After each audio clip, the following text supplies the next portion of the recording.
เอโยสวัสดีครับวันนี้เจอกันกับเกม Pokemon Go นะครับพาร์ทที่2แล้วน้องๆหลายคนถามว่าเอ๊ะพี่ทำไมมันตัวเวล5ทำไมอ่ะพี่จะบอกว่าพี่ลืม Google นะฮะ ลืมแอดเขารหัสไม่ได้เซ็งเลยอุตส่าห์เตรียมของมาอัปเกรดนะครับนะเซ็งมาก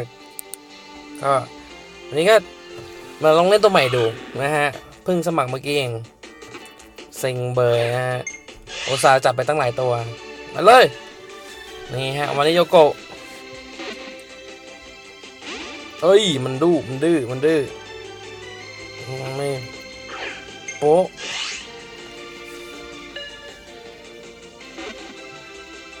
เป็นไงล่ะเรียบร้อยฮะโหระดับนี้แล้วนะฮะเย้มาเป็นท่าของฉันซะนะครับเมื่อกี้ก็ระหว่างเมื่อกี้ก็ระหว่างเล่นมาก็จับโปเกมอนได้นะครับก็ได้ประมาณนี้นะเดินเล่นก็ไปเจอเข้านะครับมาวันนี้เราจะลองตะลุยญี่ปุ่นดีกว่าเดินทั่วเลยเอาไหนหมุนเฮ้ยมาแล้วมาสบอลไม่ไงล่ะยังไม่ทันจะสู้กับฉันเลยเรียบร้อยโหดโถ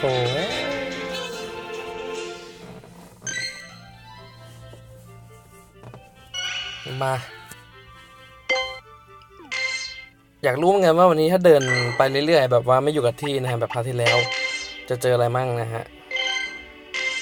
จะมีอะไรดีเราจับไหมอุ้ยวันนี้เราจับทุกตัวนะครับจับแบบไม่เลิกหน้าเลยนะเซ็งมากเบยบัลลังก์ซับโบนี่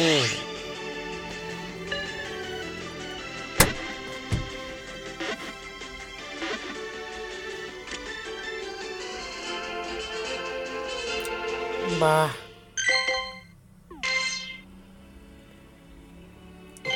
หายจุดเราไม่เจอจุดที่เราเคยฟาร์ม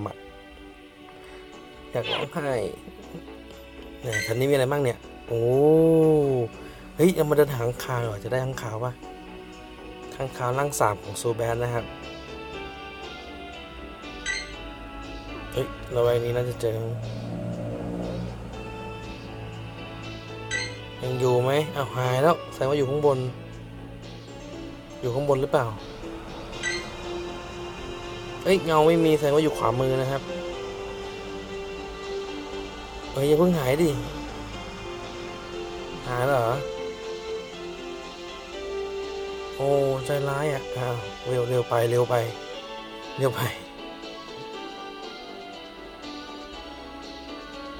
ตัดถนนใหญ่เลยเป็นไงล่ะ เฮ้ยลาต้า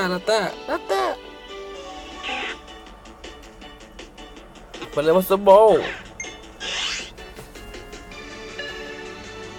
จะดึกอันนี้ไม่ได้ลองนะฮะเย้โอ้ไปเดินไถ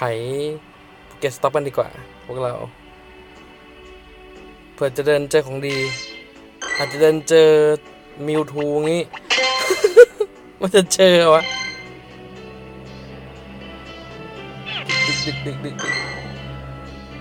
ดึกปุ๊บเราจับก็มันตัวไม่เลิกหน้าเลยนะครับทำไมอ้าวมันเป็นทาเกเลสเตอร์ทำไมที่ญี่ปุ่นโปเกสต็อปเยอะจังเลยมีอะไรบ้างเนี่ยทั่วไปนะฮะ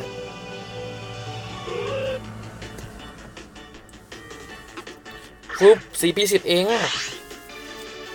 เสียดายนะครับไปนอกรอบมานะฮะIDรอบพาร์ท1นะครับไปนอกรอบมาก็ดันลืมพาสเวิร์ดเข้าไม่ได้ อยากร้องไห้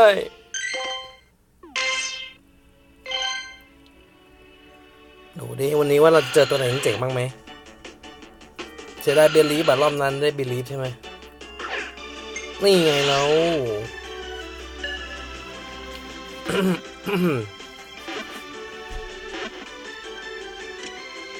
โอเค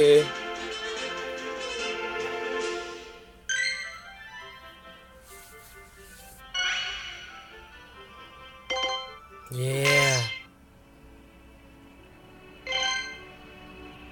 เดินอุ้ยอันนี้ชื่ออะไรนะชื่อมารินะครับมารินปุ๊ตึก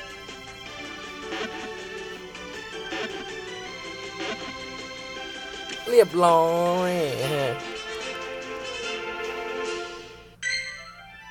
ดึงเย้เฮ้ยโอ้น้องนกปุ๊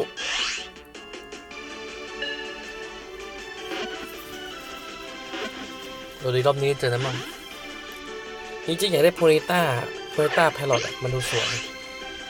เคยมีความคิดตอนเด็กๆว่าถ้าเกิดโปเกมอนมีอยู่บนโลกจริงๆนะผมจะจับสัตว์ขี่มาขี่เองไปโรงเรียนเนี่ยโอ้โคตรเท่อะ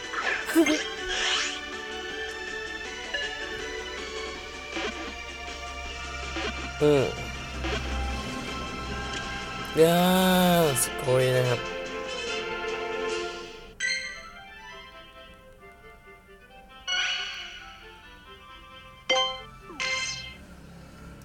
หมุนอุ้ยเวล6แล้วไวเนาะจับทุกตัวครับเพื่อความว่องไวของเลเวลเรานะครับ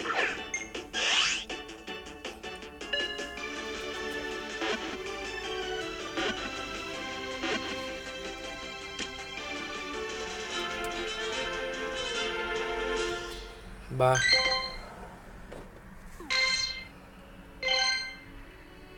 เดินไปเลยน้องมีไหมแบบเดินไปปุ๊บเจอใครเร็วเนี่ย มันจะฟุกขนาดนั้นเลยเหรอเรามาตามล่าหาโปเกมอนเท่ๆกันนะครับดูดิวันนี้เราจะได้ตัวอะไรมามั่งนะฮะโอ้ย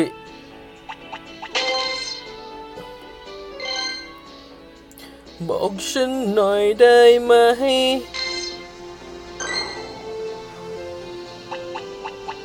ไข่แล้วเอ้ยอีวุย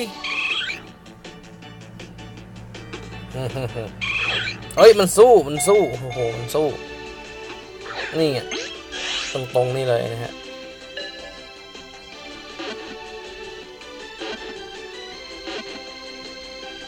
เรียบร้อย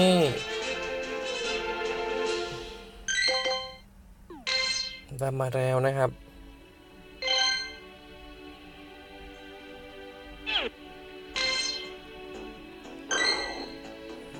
ชงครับเอ้าทำไมอ่ะ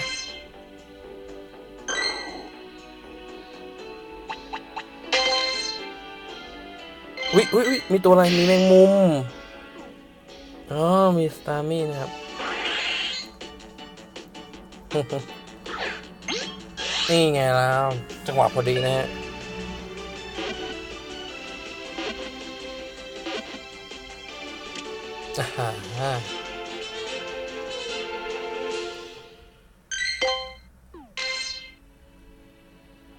ดูดิเราจะได้หรือเปล่านะฮะ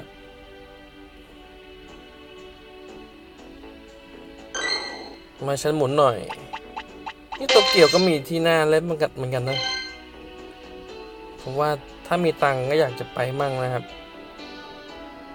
เดินสิเดินสิน่าจะมีปัญหาที่เน็ตนะครับว้าเปิดไข่ก่อนเปิดไข่เอาสินี่แหละนี่เลยดุก เดินขายโปเกสต็อปไปเรื่อยนะครับพวกเรานี่น่าจะเป็นศาลเจ้านะครับพามาเที่ยวญี่ปุ่นอ๋อศาลเจ้าชื่อว่าอะไรอ่ะไม่รู้นะครับวันนี้เดี๋ยวเราจะเฮ้ยอุ้ยอะไรอ่ะแมงมุม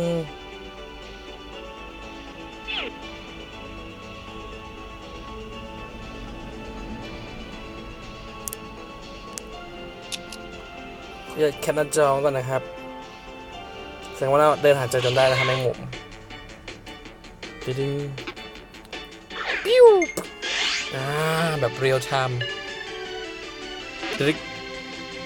จะพ้นไปไหนอยู่ในมือเรานี่แหละนะเอาละครับเราก็เดินต่อเลยกว่าอันนี้มีชื่อว่าอะไรขอเบิ่งแน่อาริดอสนะครับอาริดอสวันนี้คาปิกอน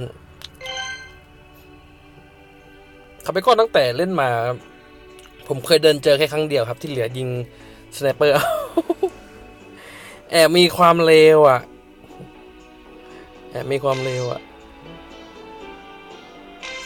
เราก็เดินไขมันให้หมดเลยนะฮะดึง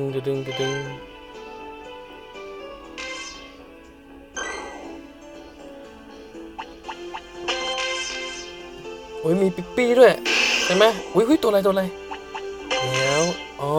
มีมาน้ำนะครับมาน้ำผมชอบร่าง2มากเลยดูเท่นะครับชื่อฮอร์เซียSEA เซเฉย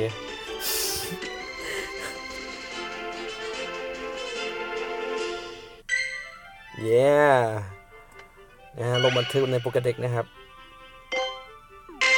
เรียบร้อยแล้วตัวต่อไปมันเลยชุบเป็นละมันจะโบนี่กินเลยนะฮะบ้า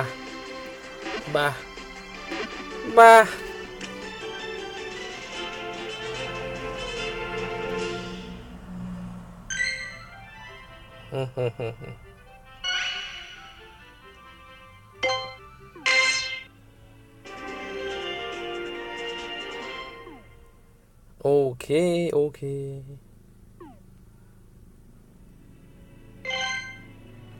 ไปเลยจ้ามีอะไรบ้างที่ยังไม่ได้มีปิ๊ปปี้มีลิสโดเฮ้ยมีลิสโดด้วยเหรอเฮ้ยพูดถึงก็เจอเลยมาถึงก็เจอเลย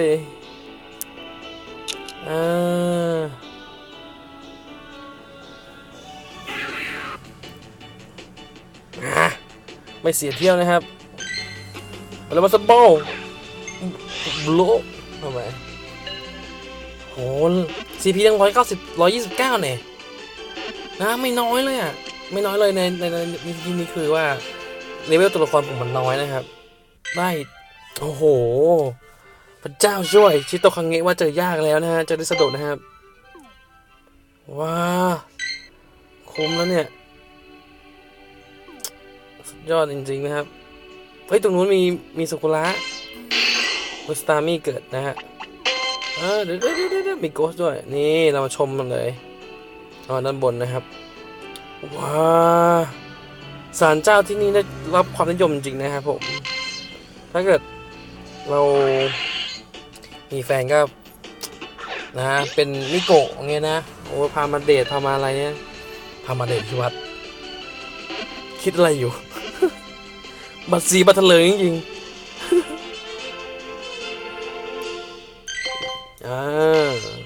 มาโกสนะฮะ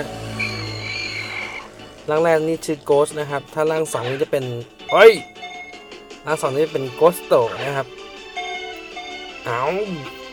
มาสบอลไปเลยฉันเลือกนายนี่ nice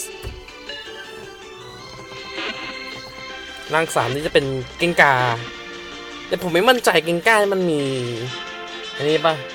evolution ป่ะไม่ใช่ evo ดิเขาเรียกว่าเมกาป่ะมีร่างเมกาไหมไม่รู้ถ้ามีก็แจ่มมากเลย โอ้มีคอยคิงมีแคปมีอะไรที่เรายังไม่เจอนะครับโอเคไปหมุนอันนี้คืออะไรอ่ะเฮ้ย ยังเท่อะจิ้มปิ๊ปปี้เราจะเจอไม่ปิ๊ปปี้โอ้ยตรงนู้นสงสัยกำลังจะเพิ่งยึดยิ้มได้นะครับนี่มาเจอแคปก่อนนะครับเบลทานน้ำนะครับโบลเข้าไปให้เต็มหน้าผาก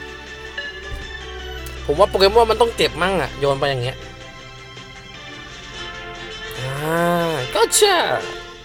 อุ้ย700เลยทำไมได้เยอะจัง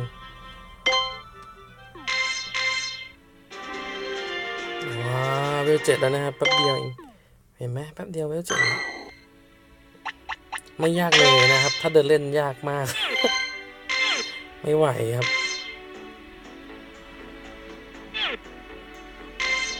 แค่เดินเล่นนี่ก็ว่าโกงแล้วครับอย่ายิงสไนเปอร์กันเลยครับ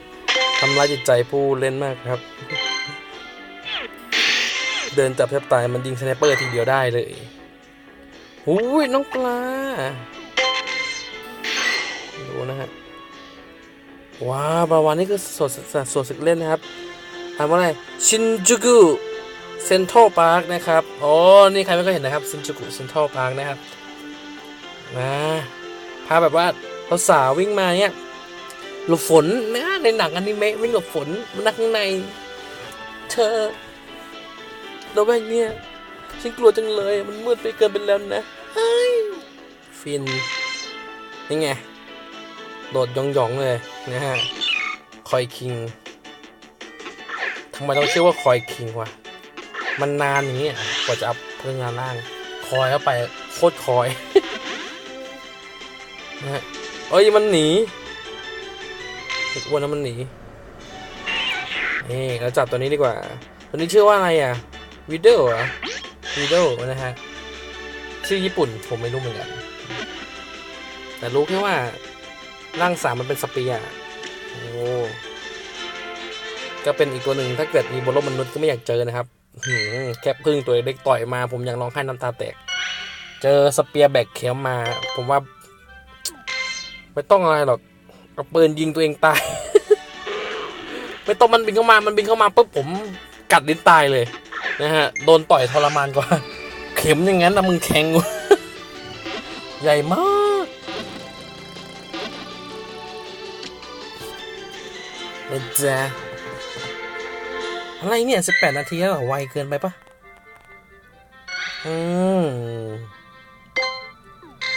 นี่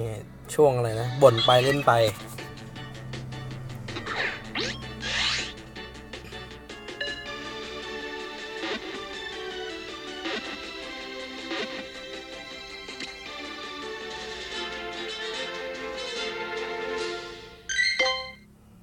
โอเคเราเหลือตัวอะไรบ้างเนี่ยในเนี้ยปิ๊ปปี้เฮ้ยไอตัวขวามือบนนั่นคืออะไรอ่ะเอาเนี่ยในตรงกลางเนี่ยโอ้มีโซนัสด้วยเฮ้ยอะไรวะเฮ้ยเดี๋ยวผมขอเดินดีกว่าขอเดินดูก่อนดีกว่าเดี๋ยวมันหายนะครับขอเดินดูหน่อย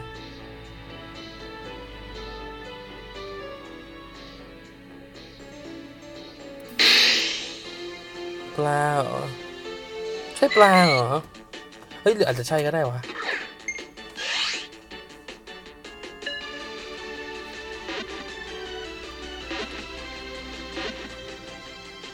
จะใช่มันหรือเปล่า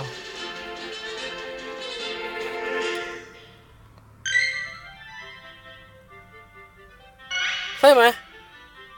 เหมือนจะใช่เอ้ยไม่ใช่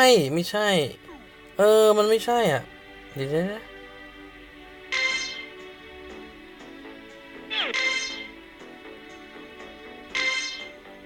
เฮ้ยนั่นหมดแล้วอ่ะเดี๋ยวนะไอเทมเราหมดแล้วนะครับตัวเรียกนะครับนี่ที่เรียกสัมภเวสีนะครับ โอ้ยคอยกิ้งตกใจหมดฮะจับต้มยำ เฮ้ยมีเด้งนะครับ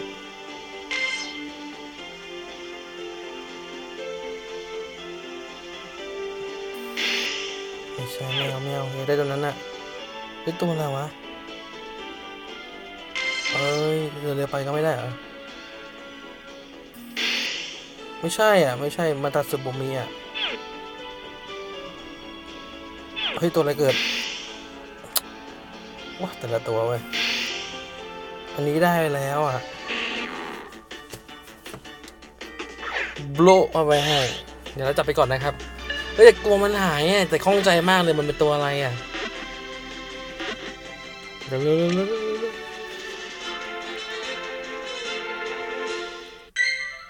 อ้าวเรายังไม่ได้เหรออ้าวฉันนึกว่าฉันได้ไปแล้วอะไรของฉันวะ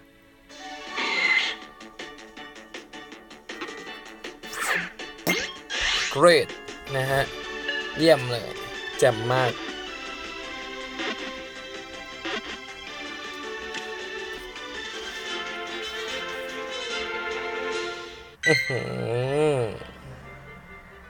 กระไซนะครับเฮ้ยมันยังไม่หายอ่ะเร็วๆรีบเดินดิ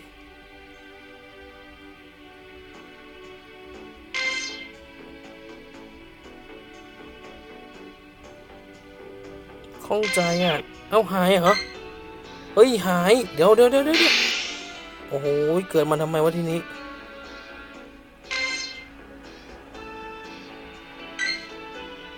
เฮ้ยมีจิโกเรต้าด้วยอ่ะไม่น่าใช่นกไอ้ตัวนั้นหรอกนะฮะดึก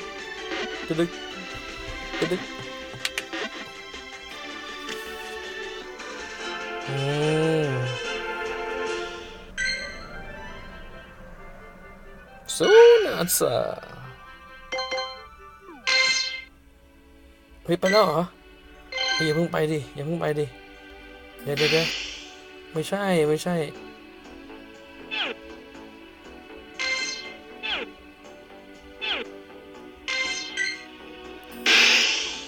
หายไปยังไม่ใช่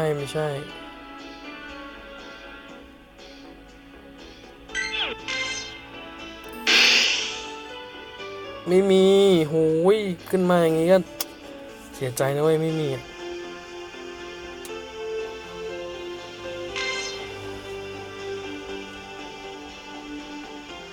เฮ้ยอยู่ไหน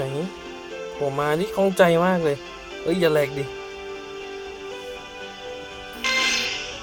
โอ้โหลาต้าไอเวนเอ็งจะโผล่มาทำแมวอะไร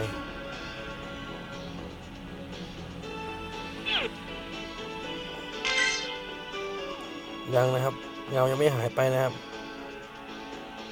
เราจะเดินวนเลยนะครับ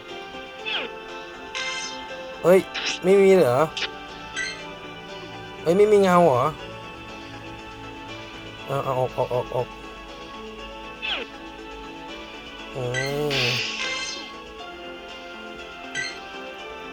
เฮ้ยมันคล่องใจอ่ะเฮ้ยอย่าทำอย่างนี้ดิ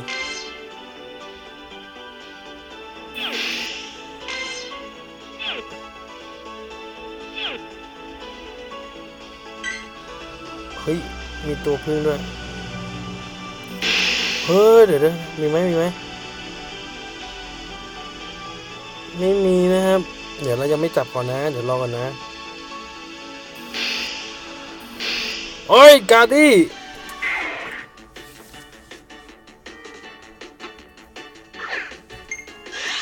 อ๋อวินดี้นะครับชื่อวินดี้ให้กาดี้นะกาดี้ด้านเป็นร่าง2นะครับร่างพัฒนาเรียบร้อยเร็วๆดิมันจะไปแล้วเนี่ยมันจะครบ5 นาทีแล้วเนี่ยโอ้โหถ้าไม่รู้คืนนี้จะนอนตายตามไม่หลับแน่ๆเลยนะครับเดี๋ยว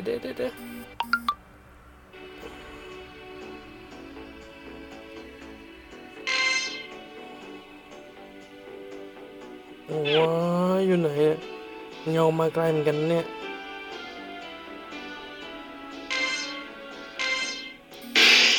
มีไหม ไม่มีโหอะไรอ่ะ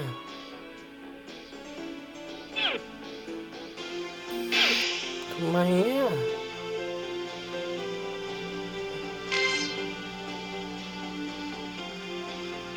เฮ้ยโพหน่อยแคปโอ้ยอยู่แต่ละตัวนะฮะน่ะไม่ใช่แก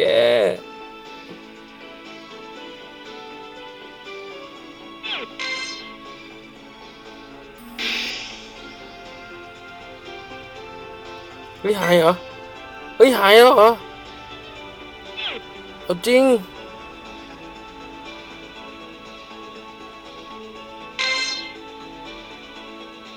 เอาจริงหายแล้วเหรอเฮ้ยยังไม่หายอยู่ในนี้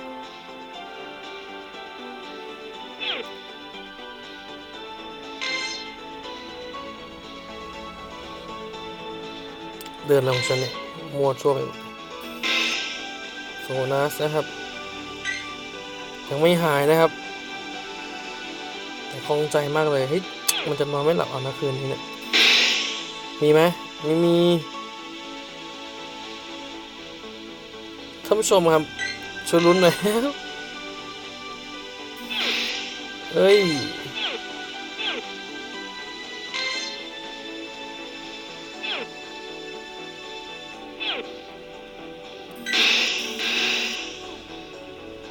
ยมันโผล่มาไม่มีทักตัวเลยอ่ะคงใจว่ะ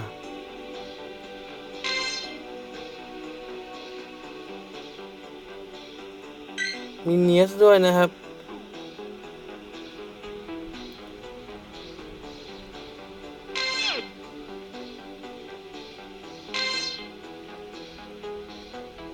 เฮ้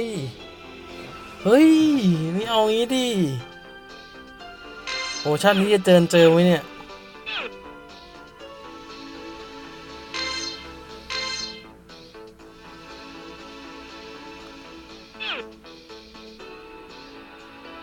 โห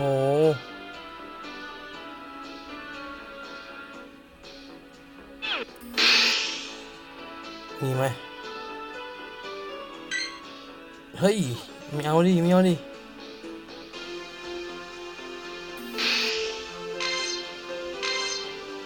พิโกเลต้าด้วยครับ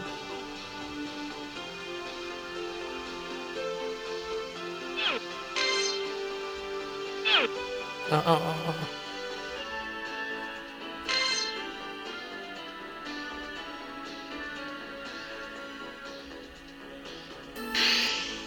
ไม่ใช่ตัวนี้อ่ะมันอ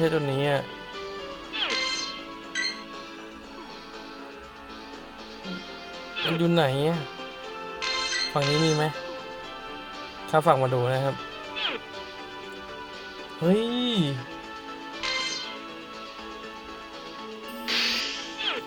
โอ้โหเฮ้ยไม่ได้ละต้องเลยกลับแสดงว่ามันอยู่ในละแวกในด้านซ้ายมือเรานะครับรีบหมุนแล้วเหรอไปแล้วเหรอเอาจริงอ่ะเฮ้ยไปแล้วอ่ะโอ้ยยังเนี่ยเดี๋ยวผมจะเดินบนที่นี่เลยแล้วกันครับผมไม่ต้องหยุดแล้วไปแถวนี้แหละ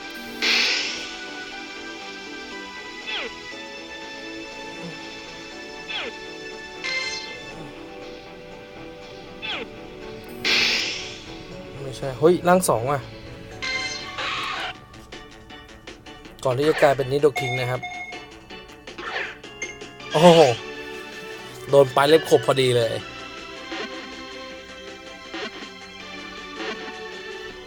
เรียบร้อย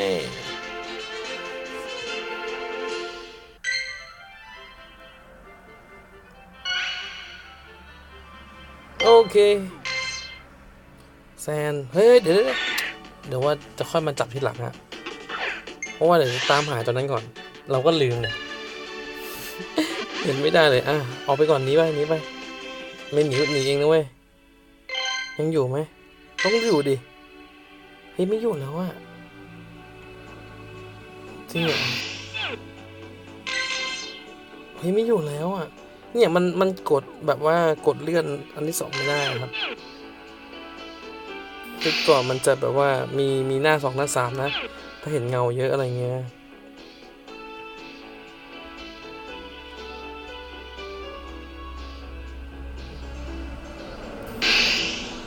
โอ้ยเสียดายอะ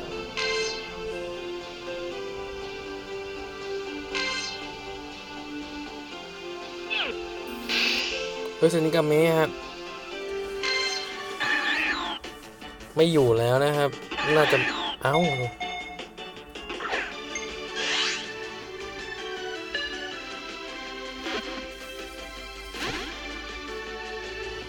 เอาเรื่องไว้นี่ไงเต็มกระบาลเลยแม่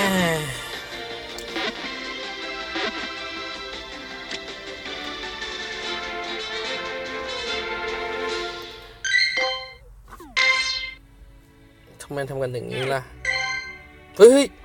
เงายังอยู่เอ้าผมนึกว่าเงามันจะหายไปเรื่อยๆนะจริงๆมันไม่หายใช่ไหมคือมันอยู่จนกว่าจะเดินหนีเราใช่ไหมใช่ป่ะจิโกริต้านะครับเมื่อกี้ในเงาก็ไม่เห็นนะ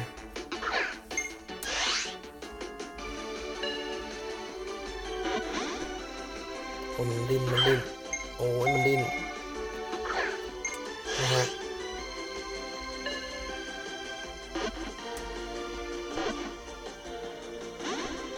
เฮ้ยมันดิ้นเหรอนี่ไงเราโอ้ยว้า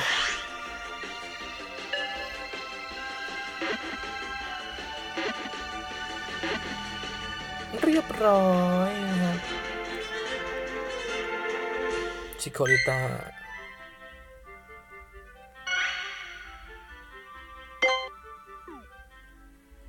ยังอยู่ไหมไม่เห็นแล้วนะครับต้องเดินไปเรื่อยๆนะอาจจะแบบว่าไปหลบมุมแล้วหรือเขาตอนอัปเดตใหม่แล้วเขาไปเผยกดแบบว่าลบข้อมูลเนี่ยมันเลื่อนซ้ายเลื่อนขวาไม่ได้นะครับจะได้เลยก็เลยไม่รู้ว่าจริงๆแล้วเขาอยู่ระแวกนี้หรือเปล่านะฮะนี่ถ้าเกิดมีตัวล่อยังเดินหายากขนาดนี้นะไม่มีนะครับวนจับที่เดิมนะครับ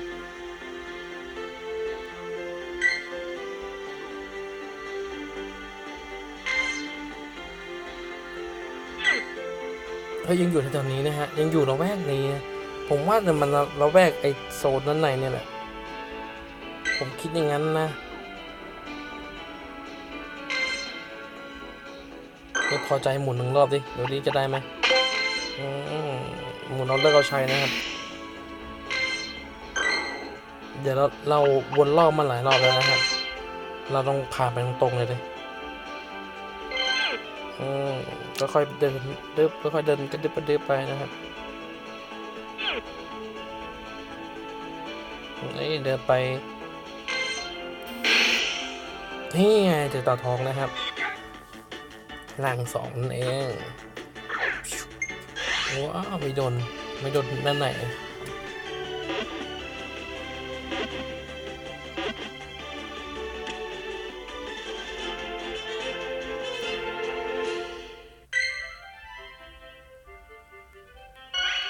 เรื่อยๆหน่อยเอามาอัพเลยตอนนี้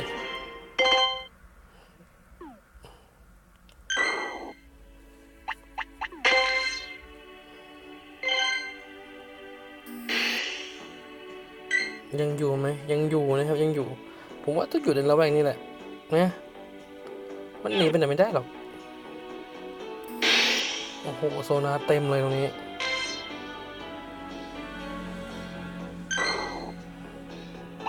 เฮ้ยว้าอันนี้บังจะออกไปแต่ขอบฟ้าแต่เมื่อลูกจ้างผมมาไม่เข้าใจยังอยู่นะยังอยู่มันต้องหยุดแล้วเองนี่แหละเฮ้ยเดินทำมันตรงๆใช่ไหมเนี่ยฮะ เป็นปอลิโอเดินเอียงเมื่อกี้ก็เป็นพ่อแม่ลูกอันนี้พ่ออยู่นี่นะฮะ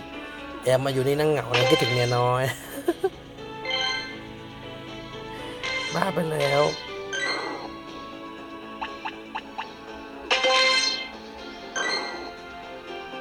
อ๋อนี่เมียน้อยนะฮะอ๋อเบย์แกที่บ้านแล้วใช่ไหมยังอยู่ไหมยังอยู่นะครับมันต้องอยู่ระแวกนี้แหละจริงๆ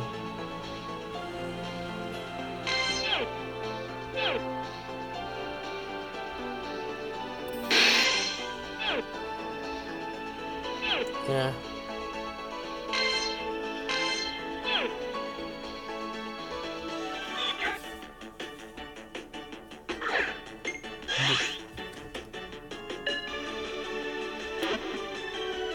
โอ้โหนี่36 นาทีแล้วอะเราเดินหายตัวนั้นอะเดินหามันตั้งเกือบเท่าไหร่อะตั้งนานแล้วอะยังไม่เจอเลยนะครับเดี๋ยวเดินออกแล้วเข้าไปในสวนเฮ้ยเหลืออยู่ข้างๆนี้เฮ้ย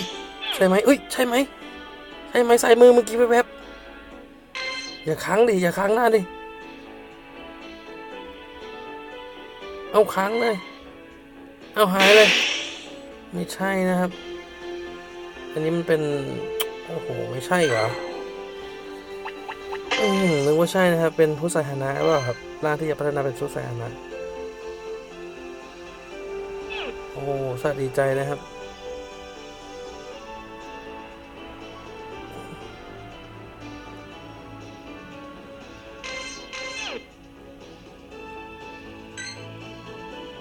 อ้าวไม่อยู่แล้ว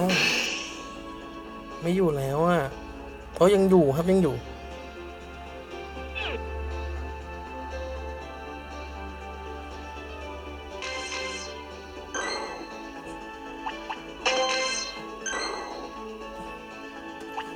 ท้อแล้วเนี่ย เดินหาจนท้อแล้วเนี่ย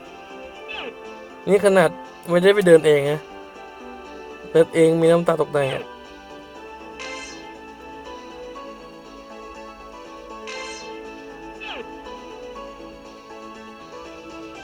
อ้าวหาย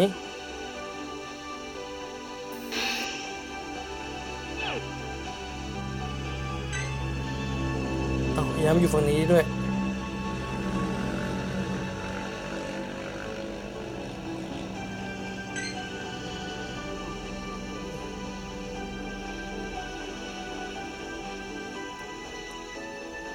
เดินเงียบๆไปดิ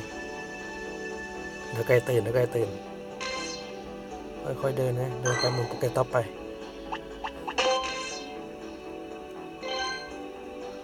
ประเทศไทยมันโหญี่ปุ่นมันเอามาหลอกเราเหรอหลอกให้เราเดินแต่ไม่สปอนตัวเงี้ย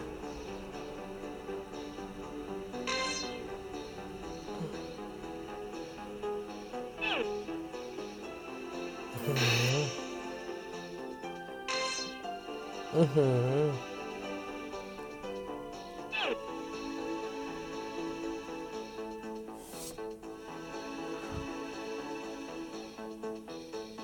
เด้งครับ GPS เด้งนะครับ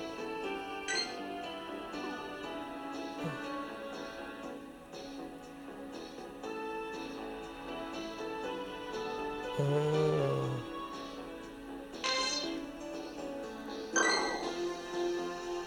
อ้โหร้านน่ากินมากอะลัตต้าโผล่มานะครับไม่ครับเป้าหมายล้ำเชลัตต้าฮะสู้ต่อไปทาเคชิอย่ายอมแพ้ผมจะลองทำให้ได้อ๋อเลยแล้วนะครับเลยแล้วลองถอยกลับไป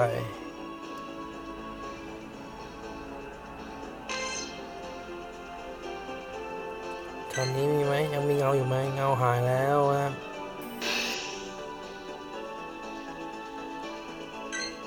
เงาหายไปแล้วน่าจะหายจริงๆเท่าไหร่ทีนี้สรุปนะครับหาไม่เจอครับหาไม่ได้นะ โอ้โหใจร้ายมากแต่ถ้าเกิดใครมีได้ตัวนี้แล้วนะครับช่วยอุ้ยรูปมันอยู่นี่ไงช่วยเอารูปลงให้ผมดูหน่อยนะฮะอยากเห็นมากเลยคาใจอ่ะนี่แถวนี้มีแต่ของกินยังไงวะ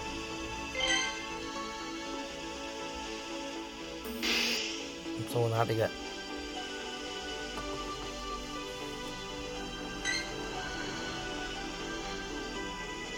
เราไปข้างบนนั่นดูเพื่อเจอนะฮะ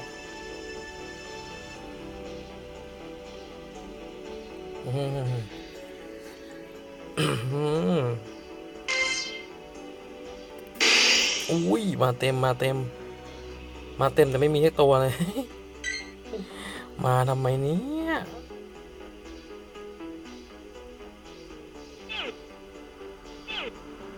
ดึงไปโผล่มาดิเว้ยนายจริงโผล่มาดิเว้ยโอ้ยมันโผล่ให้เราดีใจเล่นนะฮะ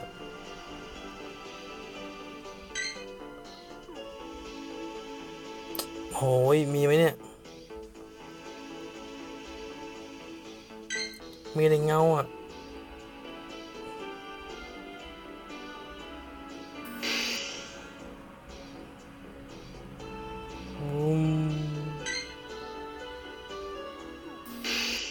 อ๋อแมงปอ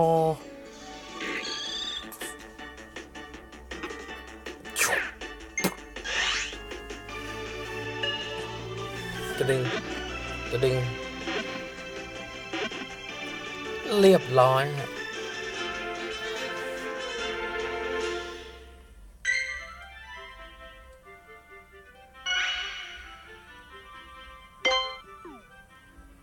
ยังอยู่ไหมได้ประเภทบิน10 ครั้งนะครับยังอยู่ไหมเนี่ยไม่อยู่แล้วมั้งเนี่ยถอย